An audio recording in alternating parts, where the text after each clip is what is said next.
नमस्कार, बहुत बहुत स्वागत है आपका अपने ही खास कार्यक्रम फिट एंड फाइन में और मैं हूं आपके साथ आंचल वर्मा।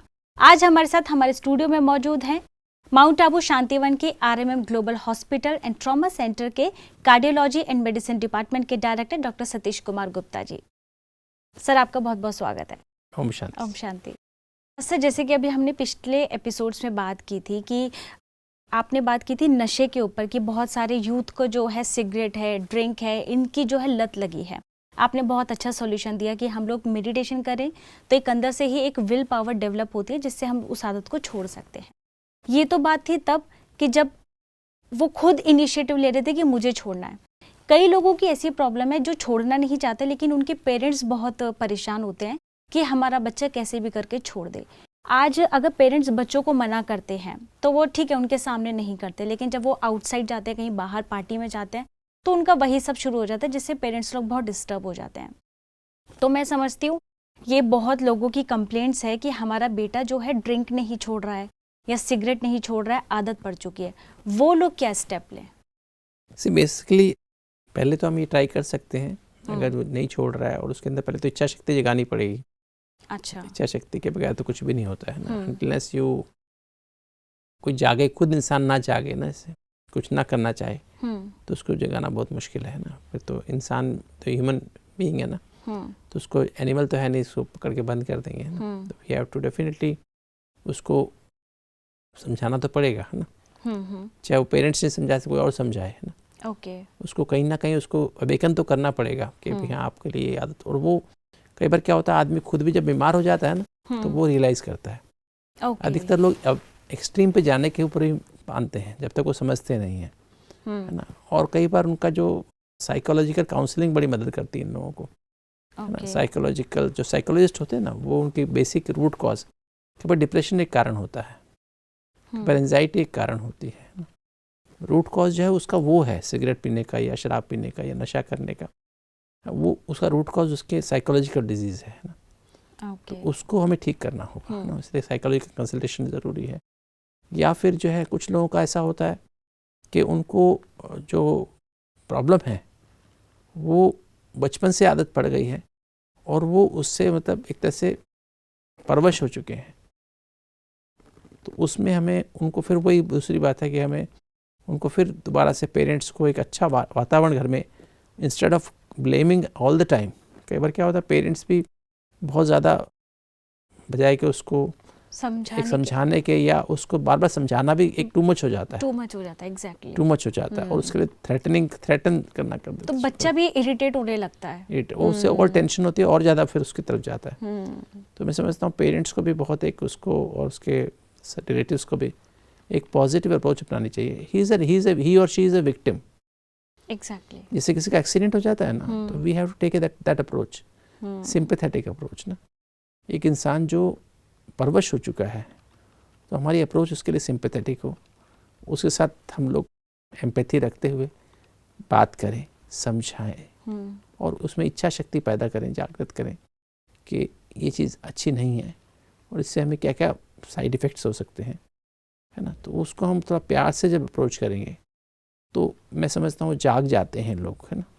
बाकी नेचुरली फिर भी मैं कहूँगा अंत में कि जो छोड़ना चाहते हैं, जैसे आजकल बहुत सारे नशा मुक्ति केंद्र हैं, उनको वहाँ रखें, भले पहले कुछ दिन वहाँ रखें और नशा मुक्ति केंद्र पर 10-15 दिन, 2 हफ्ता, 3 हफ्ता, जो भी उनका 4 हफ्ते का जो पीरियड होता है उसमें उसे एक्सपोज करें।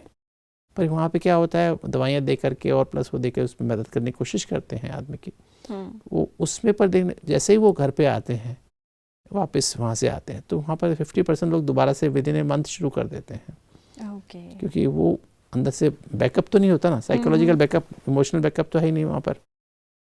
It's more of medicines, more of replacement. जैसे निकोटिन के पैच होते हैं वो लगा देंगे ताकि अंदर की जो अर्ज है ना, निकोटिन जो उनकी बॉडी में मिलता है वो उनको पैच से मिल जाता है, पर स्मोकिंग नहीं करेंगे, धीरे धीरे उसकी डोज कम करते हैं। वो भी एक अप्रोच अच्छी है, धीरे धीरे उससे हम बच सकते हैं।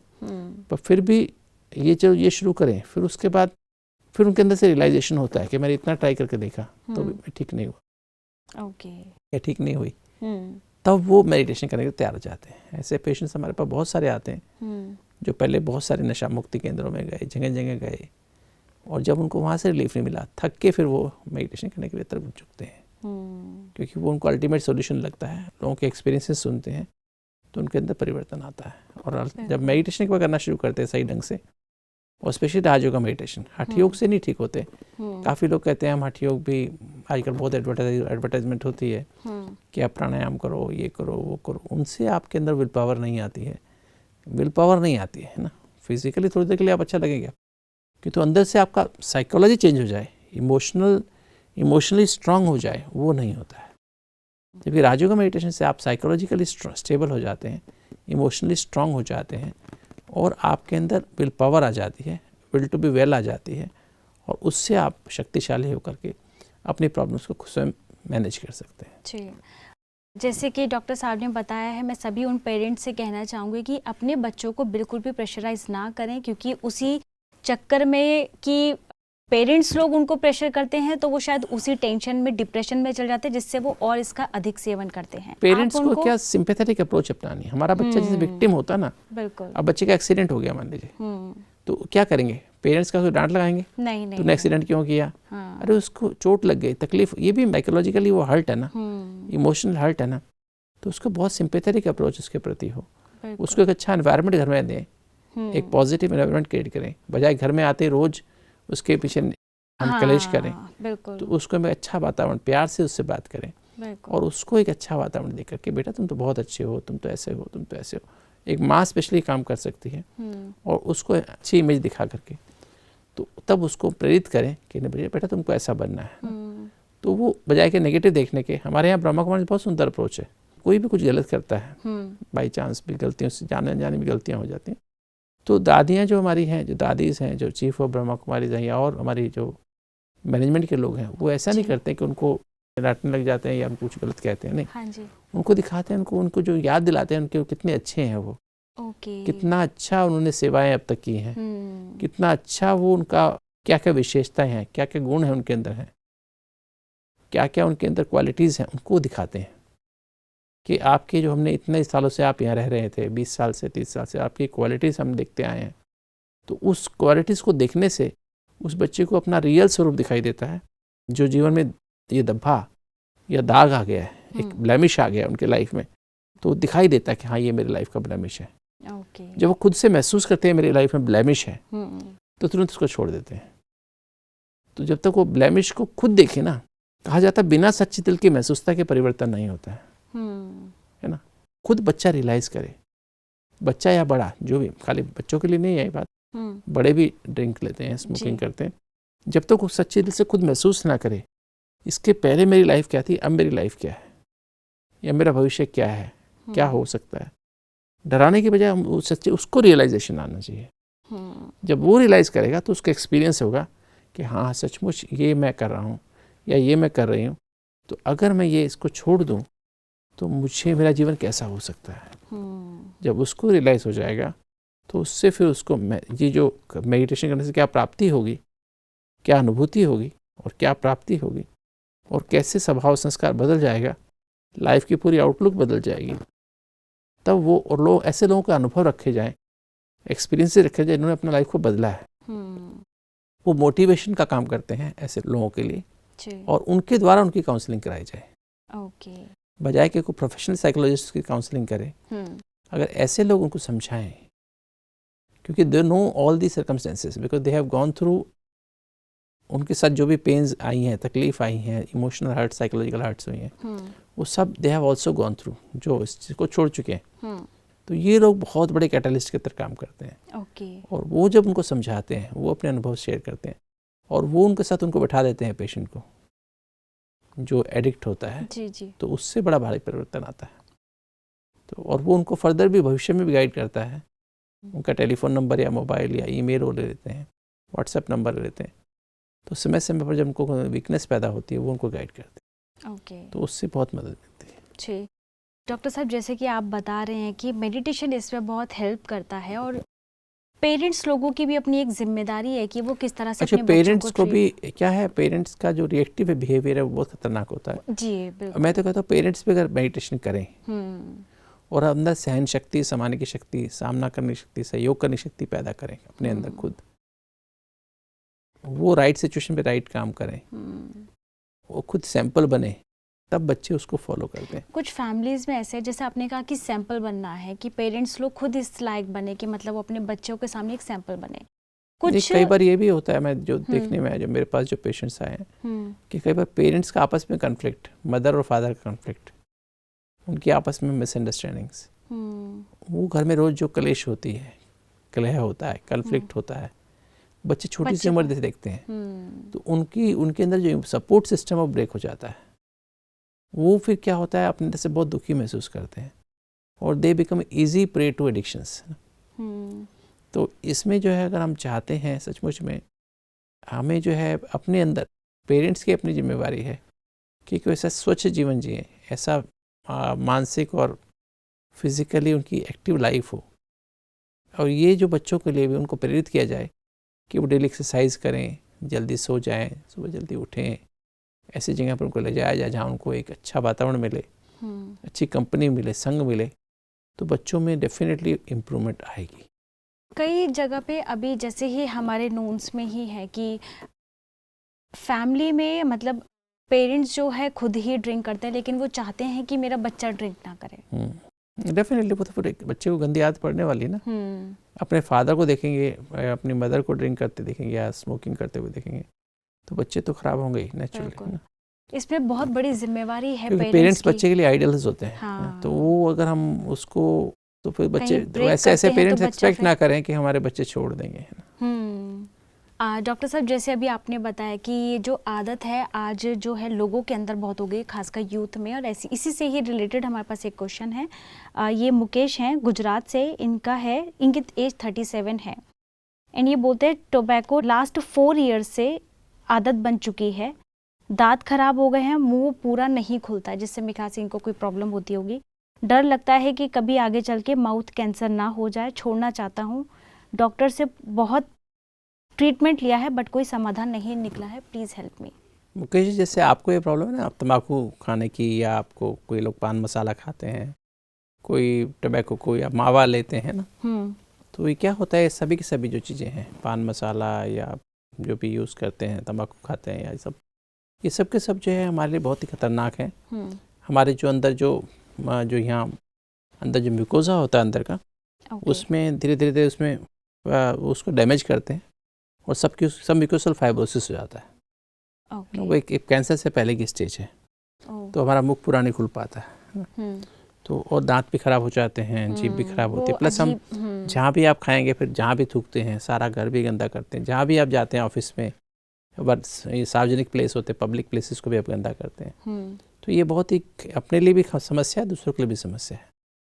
और इसके लिए आपको बहुत ही इम्पोर्टेंट है कि आप इसको छोड़ें, जितनी जल्दी उसको छोड़ दें, नहीं तो आपको बाद में मुंह में कैंसर हो जाएगा और फिर आपको ऑपरेशन करके अपना सारा कटवाना पड़ेगा मुंह ना, पूरा गाल ही कट जाएंगे आपके, और फिर प्लास्टिक सर्जरी होगी, बहुत महंगी होती है, नीचे का लोअर जॉ ही ख़राब हो जाता है, कैंसर वहाँ फैल जाता है, तो वो सारा ये भी कट जाता है।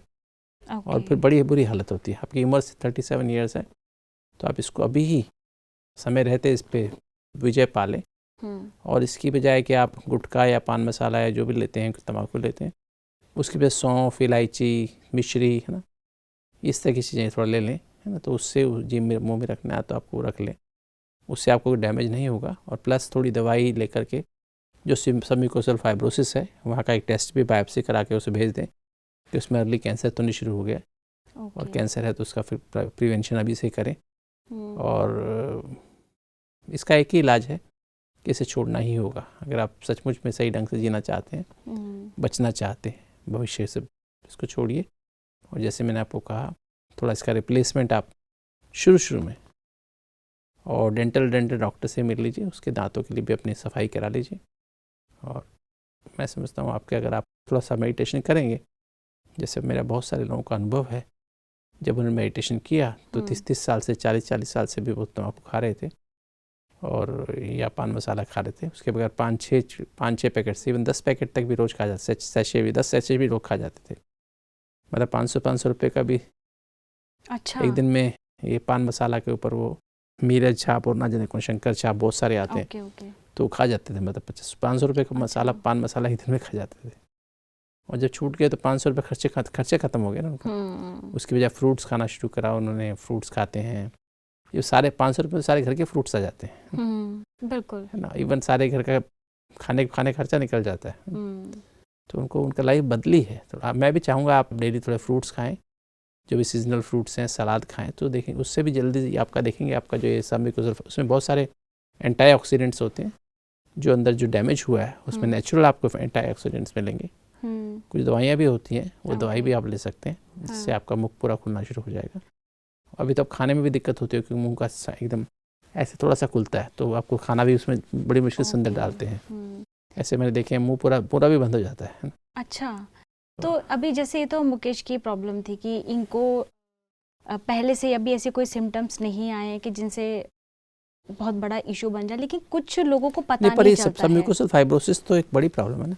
नहीं, जैसे कुछ लोगों को पता नहीं चलता कि मेरे अंदर ये सिम्टम्स, उस सिम्टम्स का कैसे पता चलता है कि हमारे कैंसर तक की स्टेज पहुंच चुकी है? उसके कुछ सिम्टम्स वो तो अंदर होते देखने पे जो डॉक्टर जब टेस्ट करेगा तो ही पता लगेगा ना मुंह में क्या है, अंदर का म्यूकोजा में फाइब्रोसिस हो गया है, क्या हो गया है, या गले में कुछ है, लैरिंग्स में कुछ डेवलप तो नहीं हो रहा है। तो ये तो आप समय पर दिखाते रहना चाहिए डॉक्टर को। कोई ऐसी बात है तो। Plus I think the only solution is you have to stop. कोई ऑप्शन नहीं है। हाँ, कोई ऑप्शन नहीं कि मैं कहूँ कि आप नहीं आप धीरे धीरे छोड़ दीजिए, धीरे धीरे कभी नहीं छूटता है। ऑल और नन का लॉ है इसमें। तो स्मोकिंग हो, चाहे ड्रिंक हो, चाहे और कोई नशा करते हैं या इवन तंबाकू खाते हैं, इसका तो इमीडिएटली आपको स्टॉप करना चाहिए ना। Immediate stop. और उसके विल पावर सिर्फ एक ही तरीका है, there is no other medication on this planet. ये एक तरह से पॉइजन ही है। अगर पॉइजन भी आप पूरे दिन मतलब थोड़ा थोड़ा भी ले रहे तो जा तो बॉडी को ही रहा है, अगर आप उसको एकदम खत्म कर देंगे तो डेफिनेटली आप उस चीज़ पर। क्योंकि योग और मेडिटेशन के अलावा कोई तरीका नहीं है, कोई भी मेथड नहीं है आपके विल पावर को बढ़ाने का।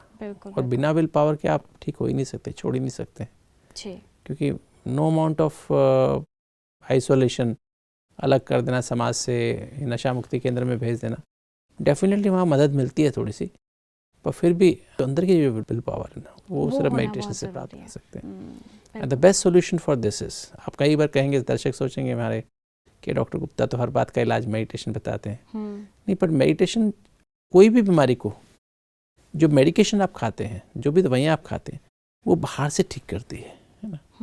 आपकी हड्डी भी टूट जाती है, तो हड्डी टूटती है तो उसका हम या तो हम उसको प्लास्टर लगा देते हैं या हम नेलिंग प्लेटिंग कर देते हैं, पर हड्डी तो हमेशा अंदर से बढ़ती है ना। नेलिंग प्लेटिंग करने से हड्डी नहीं बढ़ती है, बढ़ती नहीं है ना। हीलिंग नहीं होती है ना। Healing is a inner process है ना। या आपने प्लास्टर लगाया उससे तो नहीं होगा।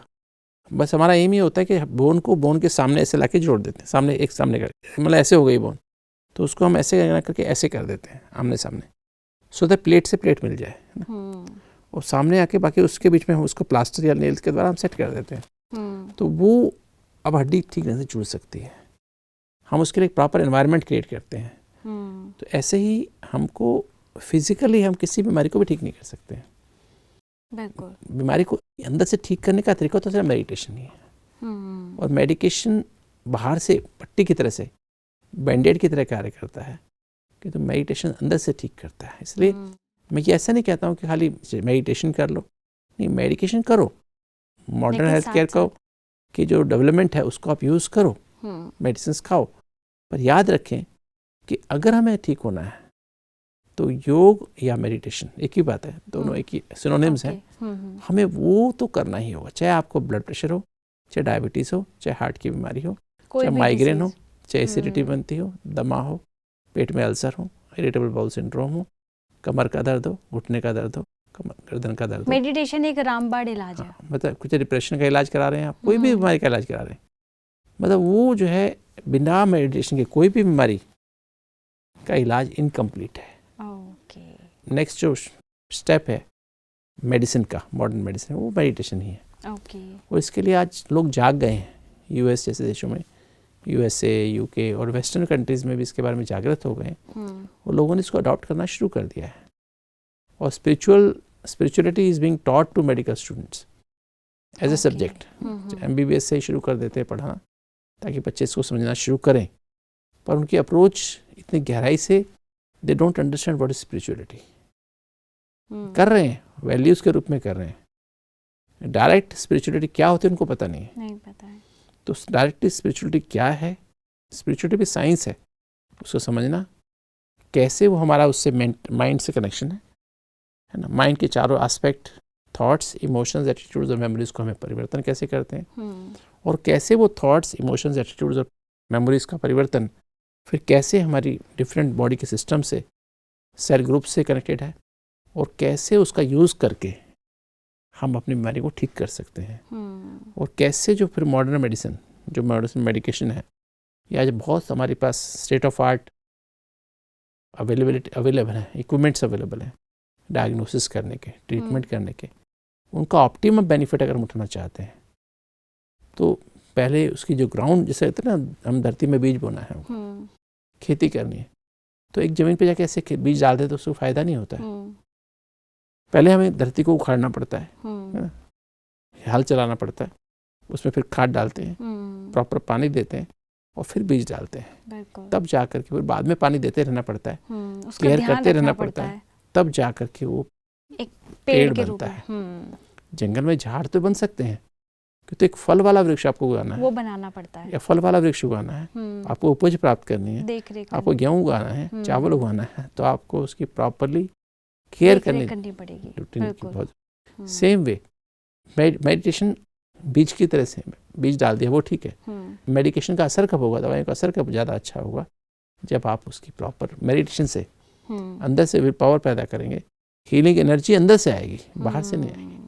आज हमने जाना कोविड में जाना, कोविड के कारण जाना, हमने best of the medicine use की, वैक्सीनेशन हम यूज़ कर रहे हैं, उसके बाद भी लोग मर जाते हैं। क्यों? क्योंकि अंदर की इम्यूनिटी नहीं है, अंदर इम्यूनिटी नहीं है, अपने अंदर स्पिरिचुअल इम्यूनिटी नहीं है, साइकोलॉजिकल इमोशनल इम्यूनिटी नहीं है, और फिजिकल इम्यूनिटी भी नहीं है। और इस बार लोगों ने ये चीज़ मानी है कि मेडिसिन के साथ साथ हम लोगों को पॉजिटिव रहना बहुत जरूरी है, क्योंकि मतलब ये इम्यूनिटी डेवलप तभी होगी ना जब आप पॉजिटिव रहेंगे, जब आप पॉजिटिव रहेंगे। एग्जैक्टली। तो इसके बगैर हमने देखा कि जो लोग कोविड के दौरान, जो लोग 80 से 90 साल के भी थे, और उनको ब्लड प्रेशर भी था, डायबिटीज भी थी, हार्ट की बीमारी भी थी, दमा भी था, मेंटली स्ट्रांग थे, तो स्पिरिचुअली वो स्ट्रांग थे, साइकोलॉजिकली स्टेबल थे, इमोशनली स्टेबल थे, या उन्होंने मेडिटेशन करते थे, और उन्होंने डाइट का भी बैलेंस रखा, एक्सरसाइज भी किया, नींद भी प्रॉपर किया करते थे।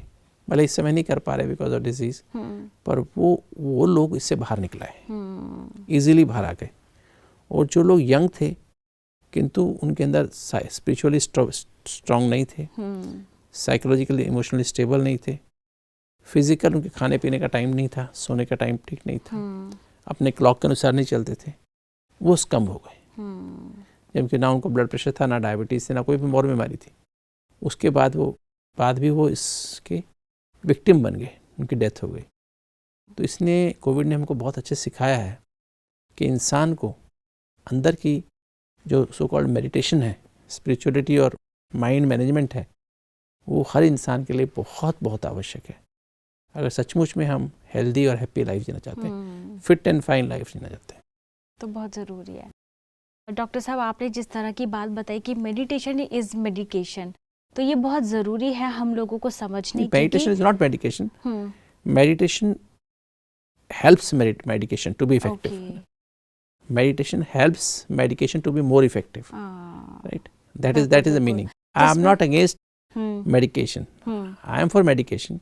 मॉडर्न हेल्थ केयर अपने आप में एक बहुत बढ़िया चीज़ है, स्टेट ऑफ आर्ट है, उसमें आज हम बहुत अच्छी डेवलपमेंट्स हुई हैं, किंतु उसको हम सही ढंग से बेनिफिट दे सकें, इंसान को कंप्लीट बेनिफिट दे सकें, कंप्लीटली क्योर कर सकें, बार बार उससे सफ़र नहीं करें, तो उसमें मेडिटेशन एक बहुत इसेंशियल, जैसे खेती में हल जोतना या उसमें ट्रैक्टर चलाना और फिर प्रॉपर पानी देना, प्रॉपर खाद डालना आवश्यक होता है, इसी तरह से मेडिटेशन इंसान के मन रूपी धरती को उसके लायक बनाना, उस मेडिकेशन को रिसीव करने के लायक बनाना।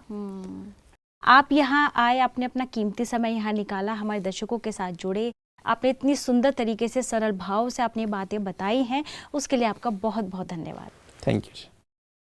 दर्शकों, आज के एपिसोड में हमने जाना है कि मेडिसिन हम समझते हैं कि मेडिसिन जैसे कि आप लेते हैं वो आपका 40% 50% काम करती है, लेकिन 60-50% आपका जो मेंटल लेवल है, जिसे हम लोग बोलते हैं कि आप ज़्यादा से ज़्यादा पॉजिटिव रहें, मेडिटेशन करें, तो वो आपका बहुत हेल्प करता है।